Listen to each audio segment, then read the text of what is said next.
Le dernier opérateur que l'on va étudier en algèbre relationnelle s'appelle l'opérateur de division. Alors c'est un opérateur très particulier qui s'utilise dans des cas précis où on veut voir si un élément d'un ensemble est associé à tous les éléments d'un autre ensemble. On va garder un tuple dans T si, en l'associant à chacun des éléments de S, on le retrouve dans la relation R qui est à gauche de l'opérateur. Alors c'est un opérateur dérivé, on peut le construire en concaténant, en combinant les opérateurs de projection, de différence, etc. Mais comme la combinaison est un petit peu compliquée, l'opérateur de division est défini. Alors on va procéder sur l'exemple. Si on veut répondre à la requête quels sont les artistes qui ont enregistré des morceaux dans tous les genres musicaux, on entend ce mot tous les dans la requête, ce qui nous indique qu'on doit être en présence d'une division. Si on veut effectivement exécuter cette requête sur l'extension de la relation de morceaux suivante, où on a 4 morceaux, les numéros 1, 2, 3 et 42, en fait, les artistes qui ont enregistré des morceaux dans tous les genres musicaux, ici on a Jean-Jacques Goldman qui a fait Je te donne, qui est du pop rock, qui a fait Je marche seul, qui est du pop rock, et qui a aussi fait Ensemble, et qui là est de la chanson française. Donc en fait, Jean-Jacques Goldman, il est bien associé à pop rock et à chanson française, et c'est celui-là, c'est cet artiste-là, ce type d'artiste-là qu'on cherche.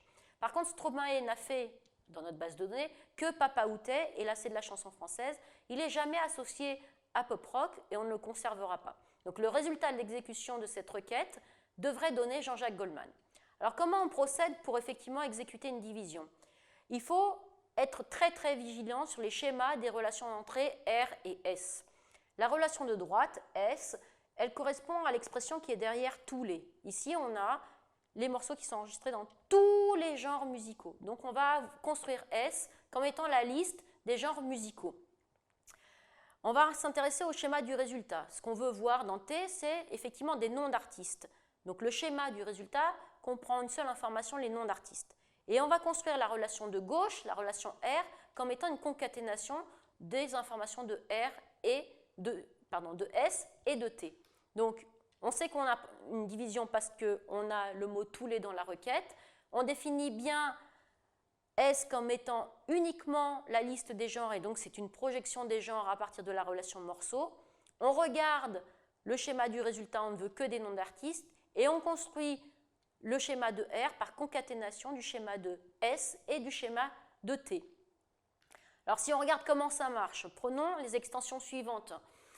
La relation R, qui contient les noms d'artistes et les genres, est construite par projection à partir de la relation morceau, et on a les tuples Jean-Jacques Goldman pop rock, Stromae chanson française et Jean-Jacques Goldman chanson française.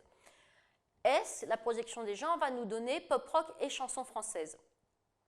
Ce que va faire le système, c'est qu'il va projeter l'équivalent des informations qui sont contenues dans les résultats sur R, donc il va obtenir Jean-Jacques Goldman et Stromae, et il va voir si le produit cartésien de chacun des éléments avec S, avec tous les genres, figure bien dans la relation R d'origine. Donc quand on va construire le produit cartésien de Jean-Jacques Goldman avec pop rock et chanson française, on va voir si les deux couples que l'on a construits figuraient bien dans S. Et Jean-Jacques Goldman pop rock existe bien, et Jean-Jacques Goldman chanson française existe bien. Donc on va conserver Jean-Jacques Goldman. Quand on va faire le produit cartésien de Stromae avec tous les genres, on va bien retrouver effectivement Stromae et chanson française, mais on ne retrouvera pas Stromae et pop rock, donc on ne conservera pas effectivement cette valeur Stromae, et on obtiendra bien comme résultat de la division uniquement Jean-Jacques Goldman. Donc ça marche tout seul en fait.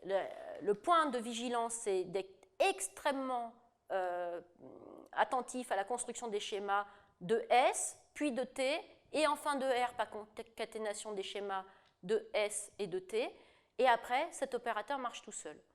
Alors, en fait, on s'en sert rarement. Les requêtes de type tous les sont des requêtes relativement rares, mais quand elles arrivent, il faut effectivement penser à cet opérateur.